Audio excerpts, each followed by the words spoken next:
Kami menyadari Tuhan hadir bagi kami, dan kami percaya jika Tuhan hadir malam hari ini akan menyembuhkan setiap yang sakit, Amin. akan menguatkan mereka yang lemah, akan menghibur mereka yang susah. Di tengah gelombang badai yang kami hadapi, kami percaya jika Tuhan Yesus masih di dalam perahu rumah tangga kami. Kami tidak perlu panik, kami tidak perlu takut, sebab Tuhan sedang menghentar kami di seberang sana yang indah, untuk kami mengalami pemulihan, untuk kami mengalami keberkatan, dan kami percaya rancangan Tuhan selalu terbaik buat kami. Terima kasih Tuhan, segala bentuk pekerjaan kuasa kegelapan yang coba mengganggu, mencuri berkat Tuhan atas kami usir, tolak, patahkan dalam nama Yesus. Terima kasih Tuhan, kami siap sambut firman Tuhan dengan hati yang penuh syukur. Dalam nama Yesus, haleluya, amin. Puji Tuhan, silakan duduk. Shalom semuanya. Shalom. Apa kabarnya? Senang bisa jumpa Bapak Ibu kembali. Saya masih melihat Bapak Ibu masih hidup, itu anugerah Tuhan ya. Boleh tolak kanan kiri dan katakan puji Tuhan kamu masih ada ya. Haleluya. Masih ada ya, masih ada gitu. Haleluya.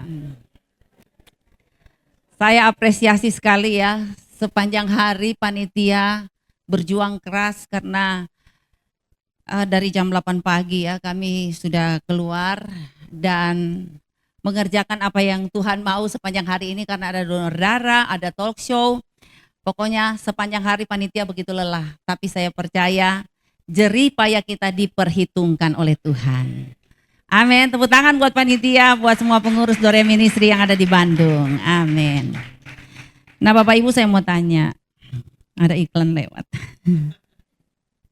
Jika saudara membuka galeri foto di HP ya, yang aneh kalau melihat ada orang lain, kita bilang ya, wih cantik sekali, ganteng sekali.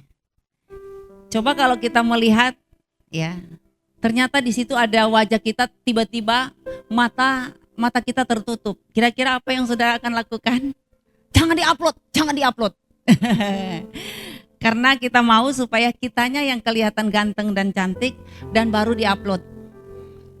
Tapi kalau orang lain yang kelihatannya jelek gak apa-apa diupload, ya kan? Nah saudara, begitu juga kalau kita melihat bahwa Tuhan sedang punya rencana yang indah buat kita. Jangan menilai hidupmu dari foto hari ini, ya. Tuhan masih menulis kisah hidupmu. Dan Tuhan berkata, belum selesai. Tuhan masih beracara.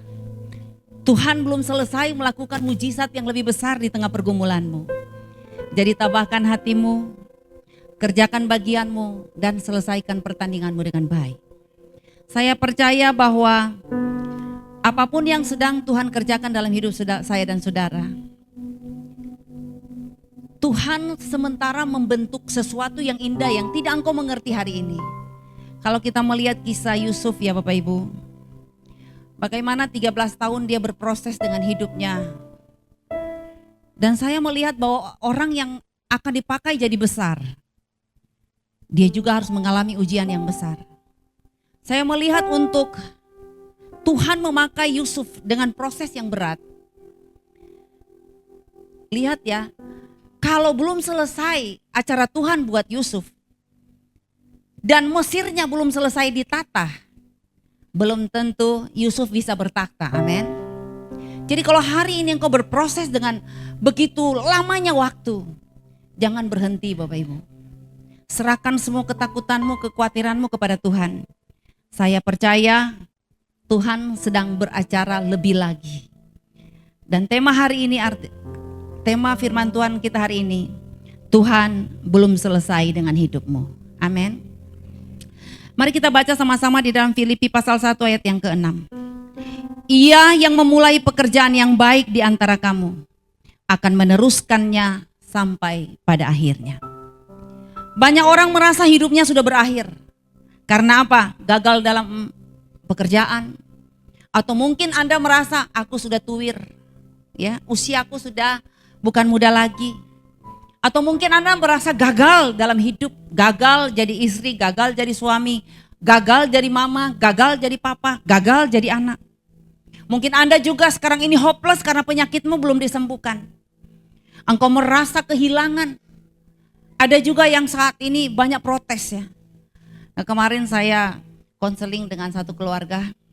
Orang ini bilang, kalau Tuhan itu baik, kenapa anak-anakku seperti ini? Aku sudah melayani Tuhan, tapi kenapa anak-anakku memberontak? Aku sudah melayani Tuhan, kenapa sakitku belum disembuhkan oleh Tuhan? Atau mungkin engkau merasa, engkau sudah melayani Tuhan, tapi kenapa selalu tertolak, selalu disakiti, selalu dikecewakan? Saudara, Tuhan berkata kepadamu hari ini, selama Tuhan belum berkata selesai, hidupmu juga belum selesai. Amin. Saya mau tanya, seberapa banyak kita yang pernah kena corona, ya, terpapar virus corona? Ada? Coba angkat tangan. Hampir setengah ya Bapak Ibu ya. Banyak yang mati di antara kita, saudara kita, banyak ya. Ya kenapa Anda tidak mati ya? Hah? Iya kan? Hah? Yang pertama, karena Anda masih ada tugas. Yang kedua, karena masih banyak cicilan. Ya. Jadi saudara, saya percaya kalau kita masih ada di tempat duduk ya, masih dengar firman Tuhan, masih nyanyi-nyanyi Bapak Ibu, saya percaya Tuhan sedang melukis sesuatu yang indah dalam hidupmu. Pelukis tidak pernah memamerkan lukisan yang belum selesai. Demikian juga Tuhan. Tuhan tidak akan meninggalkan karyanya setengah jadi. Atau Anda berkata bahwa aku gagal produk. Saudara, saya pernah merasa gagal produk loh. Karena waktu saya berdiri di cermin, saya bilang, Tuhan kok pelit amat ya. Kenapa kok Ibu Ilan mancung kok saya pesek? Aduh, saya protes sama Tuhan. Apakah waktu diciptakan mati listrik? Ya. Apakah waktu Tuhan menciptakan saya? Kok tiba-tiba papa saya bilang, kamu itu waktu lahir kelindes truk. Aduh, haleluya. Sampai pesek katanya. Ya. Rasanya saya protes dengan ciptaan Tuhan. Tetapi betapa saya sadar diri ketika ada beberapa ujian kehidupan yang saya alami, saudara. Saya baru sadar bahwa ternyata saya ini berharga di hadapan Tuhan. Kenapa Bapak Ibu? Waktu musim corona, semua rasanya tertutup jalan. Sampai SPP anak saya gak kebayar 2 bulan. Bayangkan tuh saudara, satu anak ya SPP di salah satu fakultas yang cukup di Surabaya cukup terkenal. Bayangkan SPP-nya 1 bulan 8 juta. Belum lagi 2 adiknya. Waduh, saya bilang saya mau bayar pakai apa? Semua pada tertutup jalan. Saya cuma bisa apa? Menangis, berlutut dan berdoa, mau apa lagi? Saya mau telepon Pak Sutrisno juga sungkan. Mau taruh di mana nih pesek begini? Aduh, haleluya. Ya, aduh. Yang saya lakukan adalah berserah total kepada Tuhan. Karena saya yakin Tuhan belum selesai. Saudara, jam 2 pagi saya tertidur nyenyak. Tetapi saudara tahu, pada saat jam 8 pagi, saya waktu musim corona rajin sekali masak Bapak Ibu. Dan selalu saya bilang ke semua orang di dalam pastori, pokoknya kita masak hari ini antara 15 sampai 20 bungkus. Kita bagi-bagi kepada tukang beca sama ke yang angkat-angkat sampah. Jadi setiap hari kami lakukan itu selama musim corona. Nah, apa yang terjadi saudara? Jam 8 pagi ada salah satu ibu, dia telepon saya. Ibu Hesti, apa kabarnya? Saya lagi makan Indomie pakai telur Bapak Ibu ya. Duh, haleluya. Terus saya bilang baik. Tahu-tahu dia bilang gini, Bu Hesti, dari jam 2 pagi saya nggak bisa tidur sampai sekarang. Kenapa? Saya ini didatangi sama Roh Kudus. Saya bilang, kenapa? Bagaimana ceritanya? Iya. Waktu Roh Kudus katanya berbicara kepada dia. Roh Kudus bilang begini, hambaku, kamu harus memberkati Ibu Hesti. Bukan gerejanya, tapi dia pribadi. Karena dia dalam kesusahan. Jujur Bu Hesti ya, kami punya perusahaan pun goncang. Dan saya berusaha menahan. Tapi nggak bisa, rasanya Roh Kudus kejar saya terus, makanya saya telepon ibu pagi-pagi katanya. Dia langsung bilang, Bu boleh tahu nomor rekeningnya? Oh dengan cepat saya kasih. Dan itu sudah di luar kepala. Apa yang terjadi saudara? Waktu dia kirim, saya kaget sekali. Karena apa? Apa yang saya butuhkan, dia transfer persis. Waduh saudara, memang waktu itu saudara ya, saya tinggal butuh 6.200.000. Saya juga nggak ngomong ke orangnya 6.200.000. Tapi herannya, dia kirim 6.200.000. Saya protes lagi sama Tuhan, Tuhan, dia kan orang yang berlebihan. Kenapa Tuhan nggak bicara kepada dia, genapkan 6.500.000?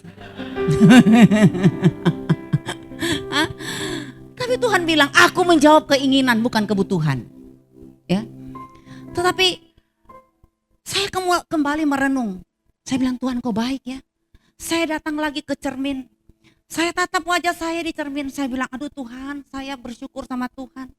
Pesek-pesek begini muka saya hoki. Ya, kenapa? Jam 2 pagi saya tidur nyenyak, ngiler ngolor. Saudara tahu? Ada yang gak bisa tidur karena memikirkan SPP anak saya. Bukankah Tuhan itu dahsyat Bapak Ibu? Ya, kita lagi tidur nyenyak.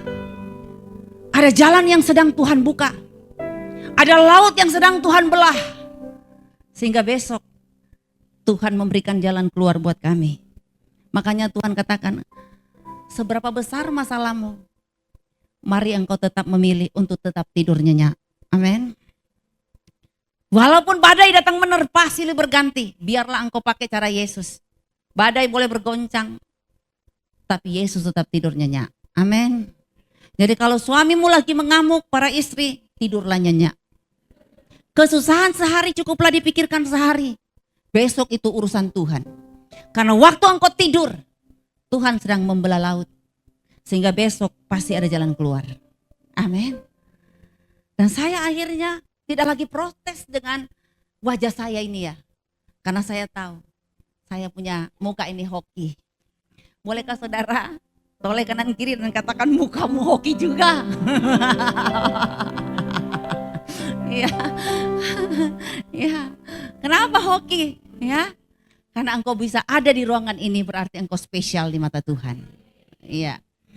Nah, ada beberapa poin yang kita akan pelajari di sini bahwa yang pertama, kalau Tuhan memulai, Tuhan juga yang menyelesaikan. Amin. Di dalam Filipi pasal 1 ayat 6 dikatakan begini, Ia yang memulai pekerjaan yang baik di antara kamu, maka dia juga yang akan meneruskannya. Keselamatan itu berasal dari Tuhan. Panggilan juga berasal dari Tuhan. Masa depan juga berada di tangan Tuhan. Apa yang dimulai Tuhan tidak akan berhenti di tengah jalan. Kalau engkau lagi berusaha, mungkin dengan pontang-panting engkau menangis. Tuhan sedang bicara kepada saya dan saudara. Teruslah melangkah sampai engkau menemukan jalan keluarnya.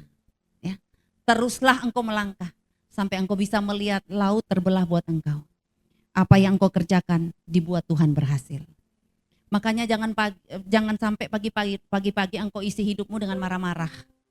Ya. Biarlah engkau memulai pagi hari dengan bersyukur, berdoa di hadapan Tuhan. Ada yang bilang, Bu bagaimana saya mau berdoa? Pagi-pagi sudah kayak kuda lumping. Ya, aduh para istri bilang, aduh tidak ada waktu Bu saya mau berdoa. Rasanya kalau mau berdoa di pagi hari, saya harus memikirkan sarapan anak saya, belum lagi suami saya error.com. Duh haleluya. Ya. Bagaimana saya harus membangun keintiman dengan Tuhan, baru mau berlutut sudah dipanggil. Haleluya. Bukankah Tuhan berkata bahwa untuk berdoa tidak perlu saudara datang melulu di kamar 2 jam. Ada yang sampai 2 jam sampai sudah hilang urapan. Ya. Tapi merenungkan firman Tuhan artinya memikirkan, membicarakan, mendeklar, menyanyikan. Jadi ada 4T ya Pak ya. To talk, to think, to declare, to sing. Jadi ternyata saudara merenungkan firman Tuhan bukan di dalam kamar terus. Tapi engkau bisa melakukan saat engkau cuci piring. Saat engkau mengendarai mobil. Saat engkau ngepel. Ya. engkau bisa merenungkan firman Tuhan dengan apa? Menyanyi buat Tuhan, amin. Ada kalanya kita nggak bisa lagi ngomong dengan kata-kata yang indah di hadapan Tuhan. Tapi engkau bisa nyanyi buat Tuhan. Ya kan? Coba saudara nyanyi satu pujian yang membangun. Misalkan begini ya, Anda banyak masalah. Ketika Anda nyanyi itu pujian, coba nada deh.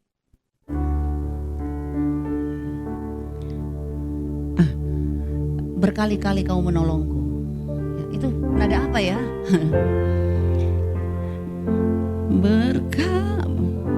Iya. Berkali-kali kau kuatkan dalam rasa sakit, engkau ada, Yesus setia. Katakan sama-sama, haleluya. Berkali-kali kau menolong, amin. Berkali-kali kau kuatkan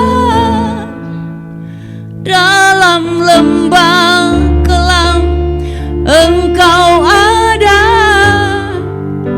Yesus setia. Saya percaya ketika engkau menyanyikan pujian ini, pasti engkau sadar bahwa engkau bisa hari ini bisa bertahan, berhadapan dengan orang-orang yang mungkin menyakiti engkau. Engkau bisa kuat berdiri hari ini, itu semua karena Tuhan. Mungkin engkau disepelekan, dihancurkan, dicia orang, tapi pastikan Tuhan belum selesai. Saya yakin bahwa musim akan berganti. Tidak ada musim yang abadi dalam hidup ini. Akan ada pergantian musim yang baru di mana engkau akan melihat air matamu akan menjadi mata air yang tidak akan pernah kering. Amin. Makanya tidak ada alasan untuk engkau bilang enggak bisa berdoa. Tapi mari saudara, buka hatimu di hadapan Tuhan. Mari puji Tuhan dan sembah Dia. Karena Tuhan tidak pernah dibatasi oleh ruang dan waktu. Saat engkau lagi ngepel, mungkin lagi melakukan aktivitas sebagai ibu rumah tangga, atau engkau mungkin sebagai pengusaha, Tuhan selalu hadir untuk menjamah engkau. Saya selalu senang ya Bapak Ibu ketika saya menyetir, apalagi saya paling senang ya nyetir pada saat di tol. Karena kok rasanya plong gitu ya, lihat jalan begitu lebar, wah saya bisa nyanyi sorak-sorai buat Tuhan. Saya kalau lagi di tol banyak saya merenungkan tentang kebaikan Tuhan. Jujur saudara ya, saya kalau lagi stres dulu, sekarang udah tobat. Kalau saya itu banyak masalah, saya langsung tancap gas di tol Bapak Ibu. Dan saya merasa nyaman kalau sudah balapan di tol. Bahkan saya selalu hitung berapa yang saya salib. Haleluya. Bener loh Bapak Ibu. Rasanya saya menang. Bener loh. Saya kalau lagi banyak masalah, wah saya tancap. Pernah saya sadar-sadar sudah di Malang Bapak Ibu. Karena apa saudara? Saya berusaha untuk setiap mobil saudara, saya harus nyalip, saya harus lewati dan saya katakan, we are gitu loh saudara. Ya. Dan akhirnya dengan proses waktu saudara, saya melihat tanpa balapan di tol juga, Tuhan bisa berkarya. Saat engkau keluar dari kebisingan, engkau masuk dalam keheningan ilahi, engkau bisa mendengar bisikan-bisikan ilahi. Sampai pada akhirnya saya bisa tersenyum. Saya bisa berkata, Tuhan terima kasih. Karena di dalam poin yang kedua, di dalam Roma 8 ayat 28, Tuhan turut bekerja dalam segala perkara untuk mendatangkan kebaikan. Tuhan tetap bekerja saat kita tidak mengerti. Ada kalanya Tuhan proses kita dengan orang-orang terdekat, Tuhan proses kita dengan ipar, Tuhan proses kita dengan mertua, Tuhan proses kita dengan teman dekat, dengan pengurus ya. Wah banyak ya. Tetapi saya percaya Tuhan bekerja dalam segala sesuatu untuk mendatangkan kebaikan buat siapa? Bukan orang yang menyakiti kita, tetapi untuk saya. Jadi katakan ya di tetanggamu, walaupun kamu yang menyakiti hatiku, gue gak terganggu. Amin. Gak kene gitu ya. Ya, coba saya tes dulu. Kalau saya bilang Dor, jawabnya apa yo? Nggak kene, ya. Sekali lagi, dor. Kalau saya bilang dor, enggak salah. Kalau saya bilang dor, bilang kasihan deh lo. Coba dites ya. Dor.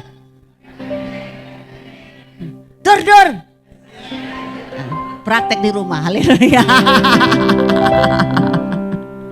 Ya, saudara, buat apa dipikirkan?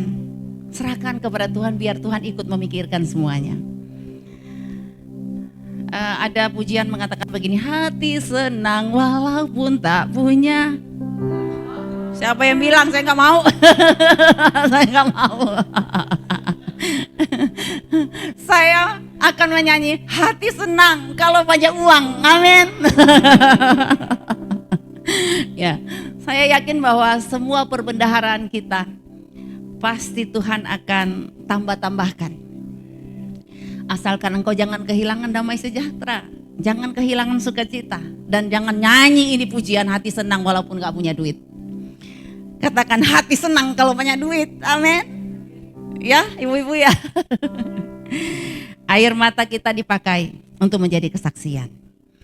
Saya percaya bahwa ada kalanya engkau dan saya harus menangis.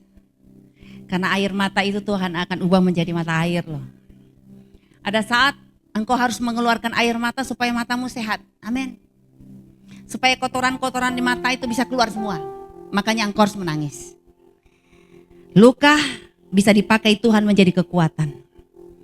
Saudara, kalau engkau masih terus terluka dengan anakmu, dengan iparmu, ya, dengan istrimu, dengan suamimu, berarti Anda belum menang. Berarti Anda kalau ditembak kena, ya. Tapi kalau engkau sudah tidak terluka lagi ketika disakiti bahkan melihat wajahnya, berarti Anda akan berkata, enggak kene, gitu ya. Berarti Anda dan saya sudah menang. Karena contoh ya, Yusuf dijual oleh saudaranya, dipenjara, difitnah, tetapi semuanya bagian dari proses menuju istana. Karena semua sakit yang dia alami, itu merupakan kereta yang menghantar dia sampai ke istana raja. Amin. Jadi saudara, jangan pernah menilai hidupmu dari keadaan hari ini. Kalau Tuhan memakai proses hidupmu, berarti tujuannya bukan hanya mengubah keadaanmu, tetapi juga mengubah karaktermu. Kadang-kala kita, ya biasa orang gila gak pernah sadar kalau dia gila kan. Betul kan? Kadang-kala kita suka menghakimi orang, padahal kita tidak menyadari kita juga error. Coba toleh kanan kiri, coba lihat wajahnya. Ya, ada errornya kan? Ada errornya enggak? Ada? Iya. Tapi coba kalau saudara bilang, kamu error loh, bisa ditempeleng loh. Ya, sadari bahwa kita tidak perlu menghakimi orang. Yang terpenting adalah lihat dirimu. Apakah engkau sudah menang di dalam proses Tuhan? Karena kita terlalu cepat menghakimi orang, tapi menilai diri sendiri kadang-kala kita sulit ya. Maka hari ini, apalagi Anda yang sudah tuwir-tuwir, jangan makin tua makin error loh. Makin tua makin jadi, tapi saya percaya tua-tua di sini luar biasa semua. Amin. Ya, aduh tepuk tangan dah. Jangan berkata tua-tua sudah nggak berguna, ya. Tapi tua-tua makin bujangan hikmatnya luar biasa, ya. Makin sakti, haleluya. Ya, makin sakti mengatur uang, bukan memboroskan uang di Shopee ya. Tapi makin sakti artinya Tuhan lebih memakai engkau justru di hari tuamu. Amin. Ya, saya sudah pernah cerita di sini bahwa saya pernah, ya ini sudah pernah berapa kali saya bilang. Saya pernah didatangi oleh 3 ibu ya. Umurnya ada yang 50 tahun ke bawah dan 169. Saudara tahu? Yang 2 orang curhat sama saya, bicara tentang anak, bicara tentang kesehatan. Tapi umur 69 dia bilang gini, Bu Esti boleh terawang aku dong. Ya, kenapa Bu? Ya ibu kan bisa menerawang orang. Aduh salah, saya bilang, saya bukan Mama Loren, saya Mama Lemon. Terus dia bilang gini, ibu tahu nggak? Saya ditaksir 3 orang. Hah? Ditaksir 3 orang. Saya penasaran dulu, langsung saya punya roh gentayangan Bapak Ibu. Ya. Saya tanya, kok bisa Bu? Saya sampai penasaran, saya bilang, Ibu ketemu orang 3 ini di mana? Kok bisa naksir Ibu? 69 tahun. Kalau umur 49 tahun ya masih lumayan lah ya. Tapi ini 69 tahun. Terus dia bilang apa? Saya ketemu 3 orang ini di Facebook. Aduh haleluya, inilah kenakalan oma-oma akhir zaman. Tapi herannya Bapak Ibu ya, 1 bulan kemudian dia undang saya di dalam pernikahannya. Benar-benar laku Bapak Ibu. Bahwa ternyata ya, saya mau bilang doa yang disampaikan dengan segala ketulusan karena dia memang mau untuk nikah lagi, ternyata digenapi juga sama Tuhan. Jadi bagi ibu-ibu di sini, bapak-bapak di sini yang kepingin hidup yang baru kembali dengan pasangan yang baru, silakan. Asalkan sesuai dengan peraturan negara. Jangan Anda kawin lari. Tapi sesuailah dengan aturan firman. Kalau memang Anda ingin untuk ya membuka hati dengan orang lain, hiduplah dalam kekudusan dan taatlah pada aturan negara. Itu aja yang paling penting. Amin. Karena saya percaya bahwa Tuhan sedang membuka pintu-pintu mujizat di tengah orang-orang yang mau melakukan apa yang Tuhan perintahkan. Kita nih gereja ya kadangkala sulit ya. Ada banyak kali ada orang datang di rumah saya dan bercerita, Bu, kami ini sudah terlanjur dan akhirnya punya anak. Bagaimana ya? Saya bilang, ini posisi kami sulit loh. Tapi kalau kami tidak menolong, siapa lagi? Ya kan? Gereja juga harus memikirkan orang-orang yang seperti ini. Masa orang-orang yang benar yang datang di gereja? Kan orang rusak juga harus diterima. Ya akhirnya kami memberikan solusi daripada kumpul kebo terus. Yang penting Anda sudah menyelesaikan sesuai dengan aturan negara.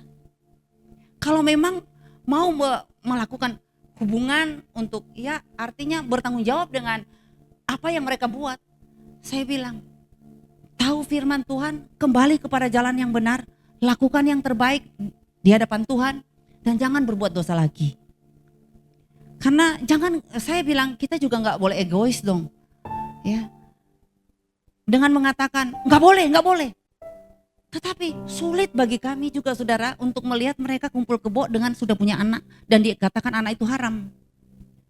Susah Bapak Ibu ya. Kalau saudara jadi pendeta, kira-kira mau bagaimana Bapak Ibu? Apakah kita mau menelantarkan mereka? Akhirnya kita harus ambil keputusan karena ini menyangkut etika Kristen. Ya, jadi saya bilang sampai ada orang-orang mungkin menghakimi ya, tapi mereka nggak tahu kejadian yang sesungguhnya.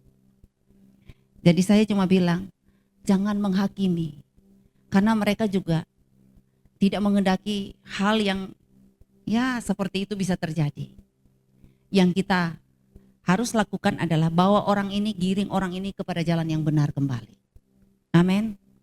Kalau dia buat salah pada masa lalu, jangan kita tambah-tambahin lagi beban itu, tetapi kita berikan jalan keluar. Amin. Ya. Karena kita, waduh saya bilang ya, posisinya serba sulit loh kalau kita mengambil keputusan di tengah keluarga-keluarga yang trouble. Tapi saya percaya hikmat Tuhan itu selalu bekerja. Dan saya jadi pendeta, saya gak mau menghakimi. Tapi saya berdoa dan memberikan jalan keluar. Karena kami tidak mau juga mereka terjerumus terus dalam dosa persinahan dan sebagainya. Kami rindu supaya jemaat Tuhan kembali kepada jalan yang benar dan tidak mengulangi lagi kesalahan masa lalu. Amin. Jadi kalau saudara mungkin berpikir gini, kenapa sih yang WL atau yang singer udah tahu dia cerai kok dipakai? Saudara berikan kesempatan untuk orang bertobat. Amin.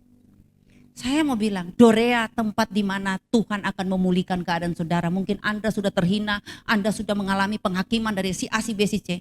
Mari datang di Dorea. Kita berusaha untuk sama-sama pulih kembali.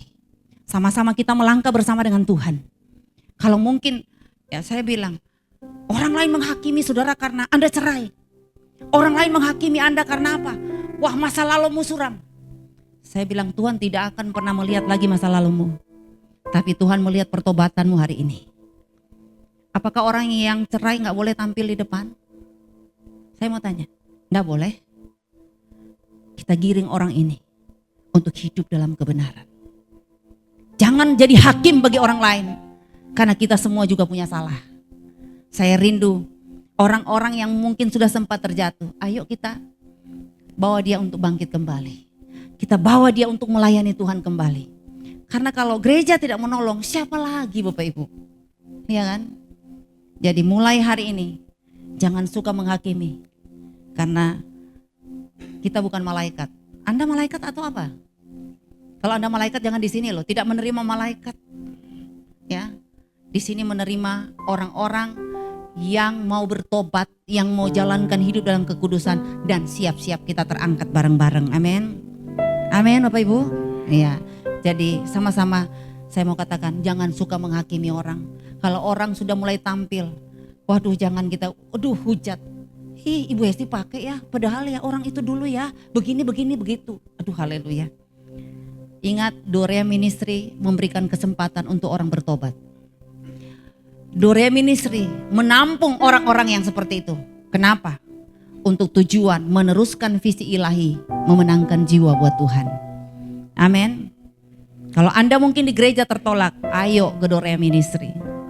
Ya, kalau Anda punya talenta, silakan tampil untuk kemuliaan bagi nama Tuhan. Asalkan jangan jadikan pelayanan ajang untuk tampil bahwa aku bisa. Karena kita mau supaya Anda tampil untuk perubahan karakter. Anda tampil untuk dipulihkan supaya Anda jadi kesaksian. Amin. Ya, berikutnya. Yang ketiga, Tuhan sedang membentuk karaktermu. Kalau di dalam Yakobus 1, ya boleh ditampilkan nih. Yakobus 1 ayat 2 sampai dengan ayat yang keempat bisa ditampilkan. Ya, bisa ditampilkan Yakobus pasal 1 ayat 2 sampai dengan ayat yang keempat, sama-sama kita baca. Saudara-saudaraku, anggaplah sebagai suatu kebahagiaan apabila kamu jatuh ke dalam berbagai-bagai pencobaan. Sebab kamu tahu bahwa ujian terhadap imanmu itu menghasilkan ketekunan. Dan biarkanlah ketekunan itu memperoleh buah yang matang, supaya kamu menjadi sempurna dan utuh dan tak berkekurangan suatu apapun. Saudara, saya percaya Tuhan sedang membentuk kesabaranmu. Tuhan sedang membentuk kerendahan hatimu. Tuhan sedang membentuk imanmu. Dan Tuhan membawa engkau supaya bertekun atas semua ujian kehidupan yang engkau sedang alami. Ingat, orang besar selalu melewati proses yang besar. Jangan hanya berdoa agar masalahmu selesai, tapi berdoalah agar karaktermu bertumbuh di dalam Tuhan. Ya. Setelah karakter dibentuk, Tuhan juga ingin memulai babak yang baru dalam hidupmu. Karena Dia mau supaya Anda tampil beda. Anda kembali dipromosikan Tuhan. Jangan hidup pada masa lalu, tapi mari bangkit. Tuhan mau pakai saudara walaupun hidup masalahmu rusak. Tapi saya percaya akan ada kebangkitan kembali kalau engkau mau bersedia di proses Tuhan. Bersedia dipakai Tuhan. Saya yakin sedangkan siapa? Daud aja yang sudah bersinah bahkan membunuh. Tuhan bisa pakai kembali dia lebih hebat lagi karena ada. Karena apa saudara? Di mana ada pengakuan, ya, di situ ada pemulihan. Bahkan kita lihat juga bagaimana orang-orang yang sempat jatuh bisa dipakai kembali oleh Tuhan. Makanya kalau ada orang jatuh, jangan pernah mengatakan, oh ya udah jatuh-jatuh aja, nggak usah bangkit-bangkit. Saudara, tujuan kita adalah orang jatuh bisa dibangkitkan kembali. Orang rusak bisa diperbaiki kembali. Ya. Hari ini saya percaya engkau lagi dibentuk karaktermu supaya engkau punya karakter Kristus yang memberikan kesempatan untuk orang lain bisa berubah. Sedangkan Simon Petrus saja yang sangat dekat dengan Tuhan Yesus, coba lihat dia jadi pengkhianat. Ya. Yudas Iskariot, kita lihat sampai menjual Yesus. Tapi saya melihat bagaimana teladan Yesus. Sampai-sampai dia nggak berkata kepada Simon Petrus 3 kali loh, gembalakanlah domba-dombaku. Gembalakanlah domba-dombaku, gembalakanlah domba-dombaku. Artinya dia memberikan kesempatan untuk Simon Petrus bertobat dan kembali kepada jalan yang benar. Walaupun Tuhan Yesus sudah dikhianati, tapi kita lihat pintu hati Tuhan selalu terbuka kepada orang-orang yang mau bertobat dan ada kesadaran untuk kembali pada jalan yang benar. Amin. Katakan di kanan kiri, tatap wajahnya dan bilang, jangan menghakimi aku.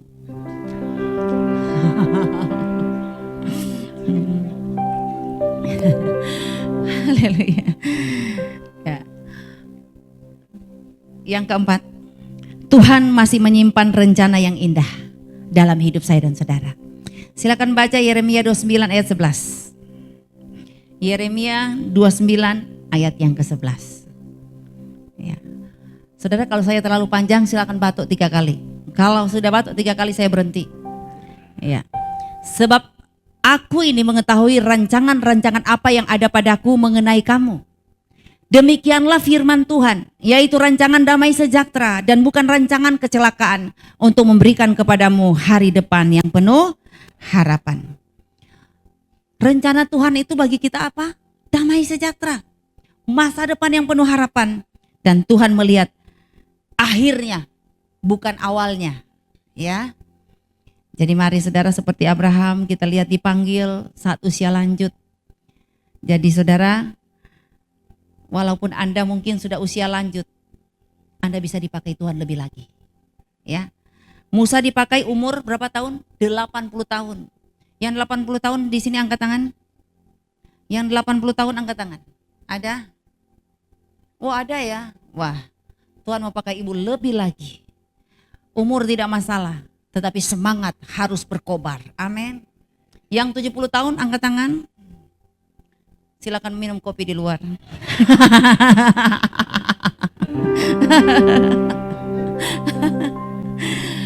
Yang 60 tahun ada?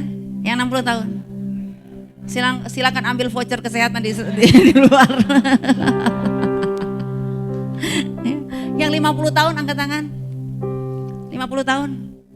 Ya, silakan saudara buka Shopee, Lazada, Tokopedia. Kecantikan di sana banyak. Lihat ya. Kita lihat Paulus juga dipakai setelah masa lalunya sungguh kelam. Ya. Jadi saya percaya tidak ada kata terlambat ya. Anda dan saya bisa dipakai Tuhan walaupun usia sudah tua. Tetapi usia bukan penghalang. Bahkan kegagalan bukan akhir dari segalanya. Jika Tuhan masih memiliki rencana, maka sekarang pertanyaannya, apa yang harus Anda dan saya lakukan? Ya. Mari respon dan terus percaya kepada Tuhan. Bahwa ternyata Tuhan itu belum selesai. Makanya kalau Tuhan belum selesai, tetap percaya bahwa aku akan dipakai Tuhan. Ya. Tetap setia, karena orang setia akan mendapatkan bagian terindah di hadapan Tuhan. Tetap melayani Tuhan. Tetap berharap kepada Tuhan. Apalagi saya bilang ya, yang muda-muda di sini, yang belum kawin coba angkat tangan. Yang belum kawin, yang masih muda-muda angkat tangan. Ya. Ya, wah ini ada beberapa di sini ya anak-anak muda. Saya percaya anak muda di sini akan dipakai Tuhan lebih luar biasa lagi. Yang tentunya Anda akan menerima kebahagiaan dan panjang umur kalau engkau menghormati orang tua. Karena firman Tuhan berkata, hormatilah orang tuamu supaya engkau bahagia dan panjang umur. Dan saya percaya kalau engkau berjalan bersama dengan Tuhan, maka hidup masa mudamu benar-benar bahagia, diberkati luar biasa. Yang anak-anak muda di sini saya percaya Anda punya talenta. Kalau Anda pergunakan talenta itu untuk melayani Tuhan, siap-siap Tuhan akan mencurahkan berkat-berkat bagimu di masa mudamu. Bahkan engkau yang bergumul mencari jodoh, Tuhan memberikan jodoh yang tepat dan yang terbaik. Amin. Jangan sampai Anda mendapatkan jodoh seperti CEO menyamar. Ya. Tapi Tuhan akan memberikan Anda CEO yang benar-benar CEO. Haleluya. Karena di akhir zaman ini banyak CEO yang menyamar. Ya. Banyak juga yang ya sudah punya cucu segudang mengaku apa? Masih bujangan. Jadi hati-hati ya, karena ada ya Anggun C. Sasmi, dia nyanyi gini, mengaku bujangan ternyata cucunya segudang gitu kan? Saya percaya ya bapak-bapak di sini tidak akan tersinggung dengan pujian ini. Ya. Saya yakin kalau sudah punya cucu segudang, apalagi kalau seperti Pak Henry sudah punya cucu segudang, ya, jangan macam-macam. Haleluya. Mata harus dijaga. Sampai Ayub bilang apa? Aku menetapkan syarat atas mataku. Artinya aku menetapkan perjanjian dengan Tuhan tentang mataku, bahwa aku tidak akan melihat anak darah. Oh haleluya. Karena memang kelemahan laki-laki kan ada di mata, tuh Bapak Ibu. Matanya tajam. Bahkan saya baca ya sampai saya tertawa. Justru mata laki-laki tajam dalam apa? Kegelapan. Saya nggak ngerti saudara ya. Biar gelap mereka tajam. Apalagi kalau ada yang rambut panjang lewat terus betisnya itu kayak ubi yang baru dikupas. Aduh haleluya saudara ya. Mata bapak-bapak tajam dan fokus. Tapi mari seperti Ayub, dia menetapkan syarat atas matanya. Karena dia tahu kelemahan matanya, maka dia menetapkan perjanjian dengan Tuhan. Aku tidak akan berdosa dengan mataku. Ya. Karena memang dari mata turun ke hati kan Bapak Ibu ya. Jadi ibu-ibu bilang, yes, ini untuk suamiku. Saudara jangan salah, mata perempuan lebih dahsyat lagi. Ya, karena kalau sudah jalan-jalan di mall, lihat sale-sale yang 70% plus 20%, langsung hilang urapan. Ya, sampai suami bilang begini, Bu Hesti, bukan perpisahan yang kutangisi tapi pengeluaran. Jadi ternyata mata perempuan dan mata laki sama-sama tajam. Ya, wah, Bapak Ibu ya hati-hati loh. Ibu-ibu punya kelebihan di mata juga, karena dia seperti melihat fokus ke depan, tapi kanan kiri itu dia bisa tahu, ekor mata itu bisa dia lihat semua yang kanan kiri Bapak Ibu. Jadi kalau bapak-bapak simpan duit di kaos kaki, dia tahu. Ya, jangan macam-macam, karena ibu-ibu punya indera keenam. Ya. Bapak-bapak mau simpan di mana tuh duit, dia dapat. Bahkan dia punya penciuman yang tinggi. Ya.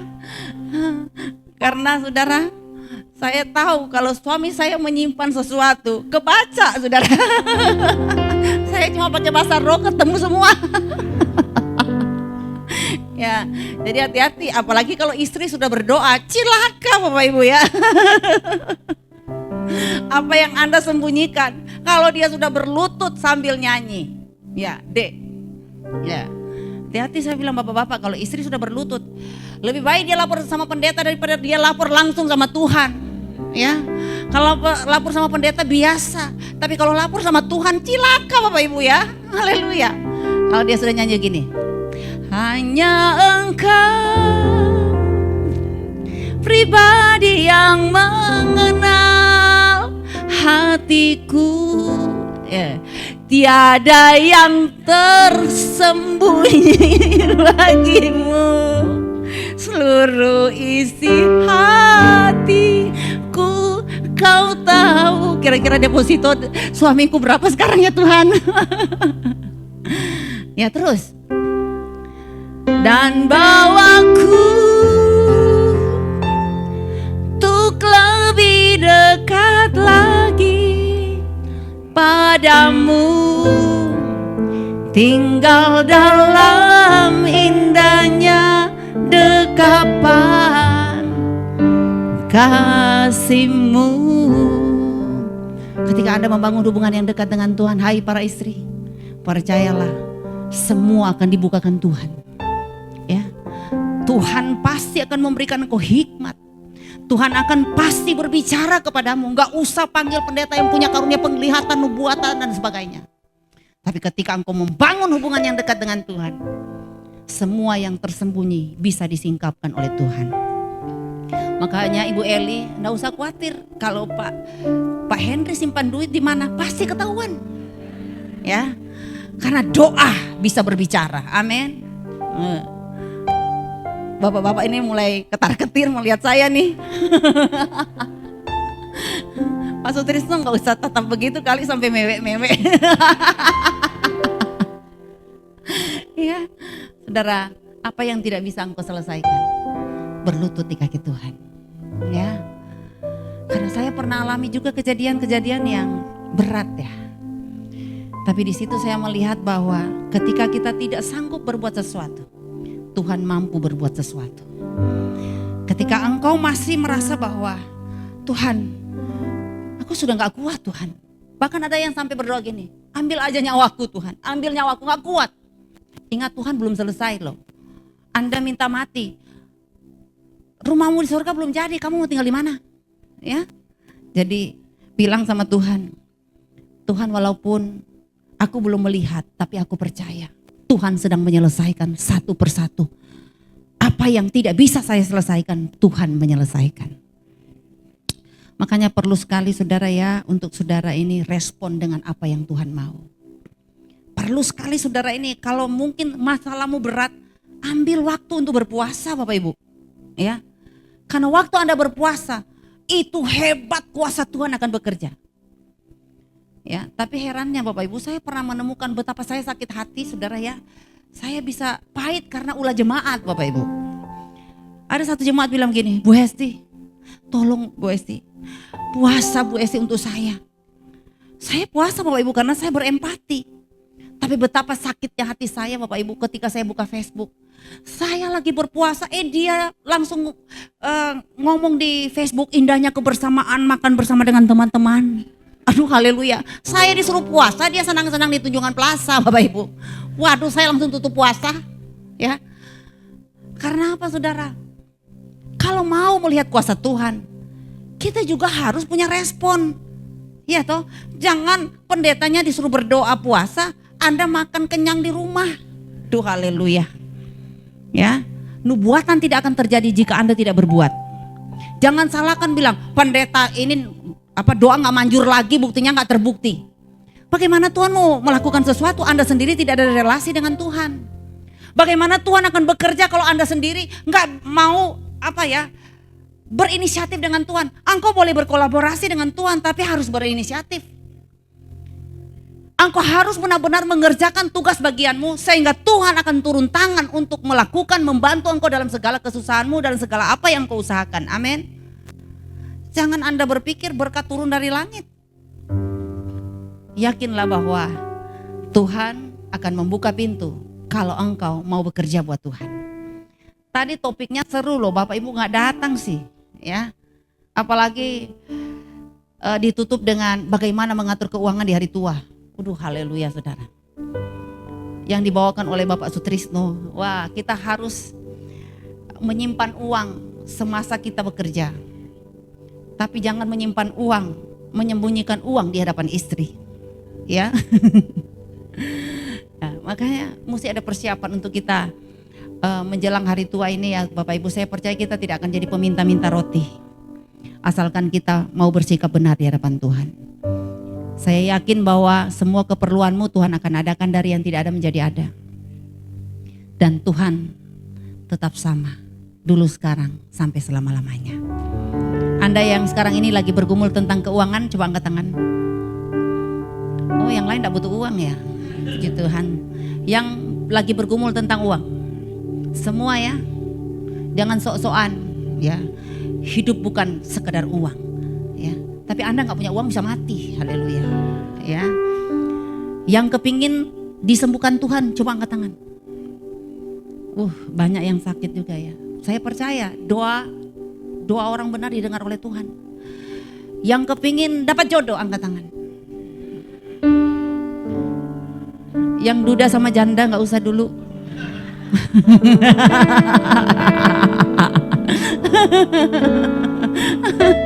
Ya, nggak usah dulu, berikan kesempatan buat anakmu dan anak-anak muda malam hari ini ya. Haleluya. Ya, yang lagi bergumul untuk menjual aset, angkat tangan.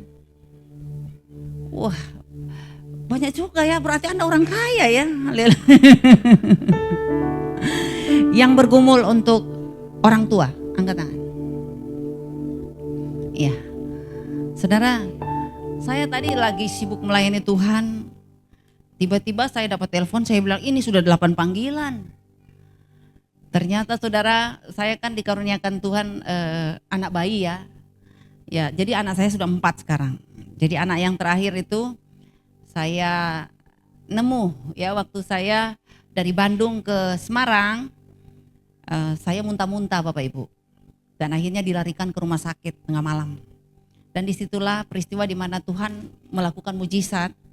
Ya, kalau saya mau cerita dari bab 1 sampai bab 5 panjang saudara, nanti sampai besok pagi. Ya, saya persingkat aja ya, karena saya masuk rumah sakit. Tiba-tiba bidan dan dokter bilang gini, Bu, ada yang baru melahirkan dan bayi tersebut dia tinggalkan di rumah sakit. Ibu mau ambil? Saya cuma bilang, berikan kesempatan saya berpikir sampai sore.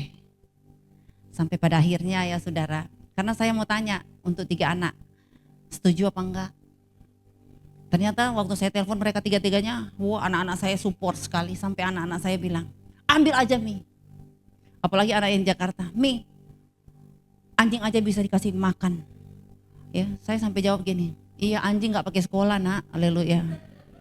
Ya, jadi saya, aduh saya berat ya, apalagi masa sekarang mengurus anak gak mudah saudara. Tapi saya ada satu permintaan Tuhan, ada 3 kan permintaan saya. Yang kedua, saya harus dapati anak ini harus sehat, karena prematur loh Bapak Ibu, kurus banget. Dan saya bilang tolong dok, darahnya diperiksa. Karena sudah sekedar Bapak Ibu tahu ya, di Semarang ada salah satu panti asuhan yang 80% anak-anaknya sudah HIV. Ya. Jadi saya takut. Tapi dokter bilang, orang tua ini baik-baik Bu, cuma mereka ini anak keempat dan sudah nggak bisa mengurus karena kemiskinan. Nah, saudara, permintaan saya ketiga adalah begini. Pokoknya waktu saya melihat anak ini, saya ada ikatan batin dengan anak ini. Ya sudah, pertama kedua saudara sudah dijawab Tuhan. Tapi yang ketiga Bapak Ibu, saya kan lihat ya anak saya nggak keluar-keluar dari inkubator, karena waktu saya sakit anak saya langsung datang ke Semarang. Saudara, waktu saya buka inkubatornya, si bayi kan saya lihat di kaca kan lagi tidur. Tapi waktu saya buka gini, dia buka mata. Dan waktu dia buka mata dia bilang gini sama saya, gitu. Aduh, langsung saya itu nangis. Waktu saya nangis, Roh Kudus bisa bicara begini, 1 jiwa lebih berharga dari seluruh hartamu. Wah, saya mantap, saya datang ke dokter, saya bilang saya ambil. Ya, saya mengambil anak ini dengan sebuah keputusan yang cukup besar Bapak Ibu. Karena saya harus bertanggung jawab dengan 1 jiwa ini. Enggak main-main Bapak Ibu. Ya, untuk kasih makan anak bayi ini saudara, lumayan Bapak Ibu.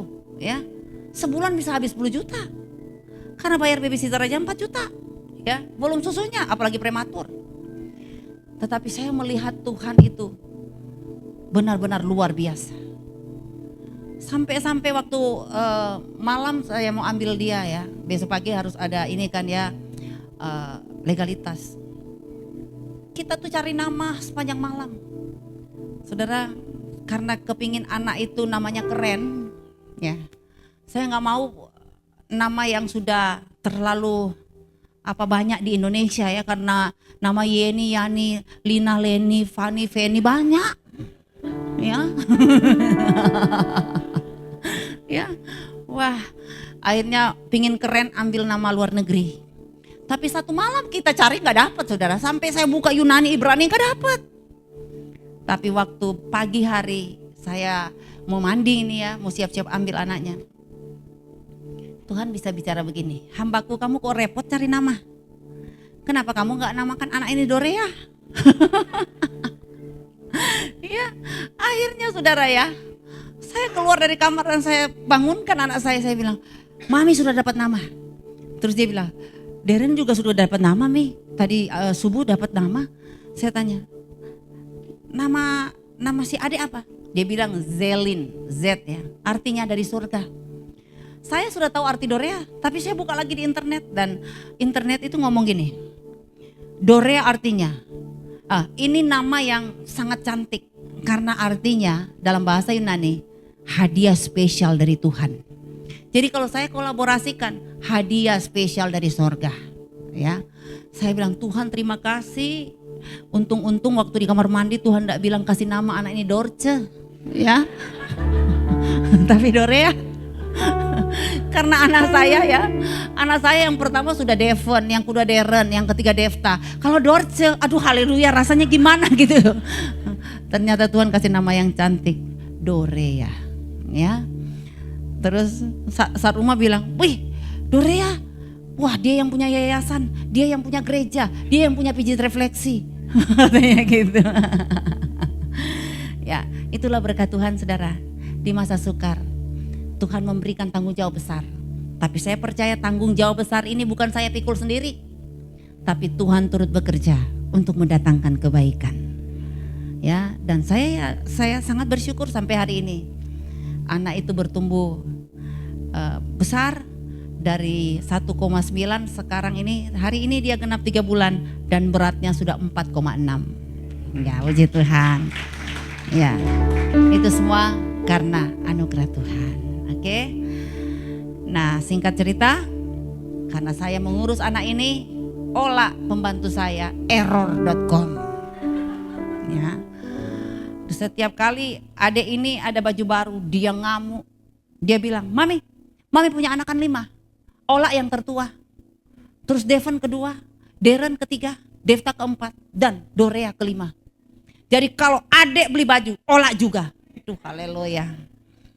Aduh, saya nggak mudah ya mendapatkan pembantu yang mengalami keterbelakangan mental, nggak bisa baca Bapak Ibu ya. Wah, dia marah-marah kalau si adik baju baru. Tapi saya dapat cara. Setiap kali saya mau belikan baju baru untuk adik ini, saya bilang, dia tanya, masih mau buka pintu dia tanya, Mami beli ini baju? Oh enggak, orang kasih lah, orang kasih.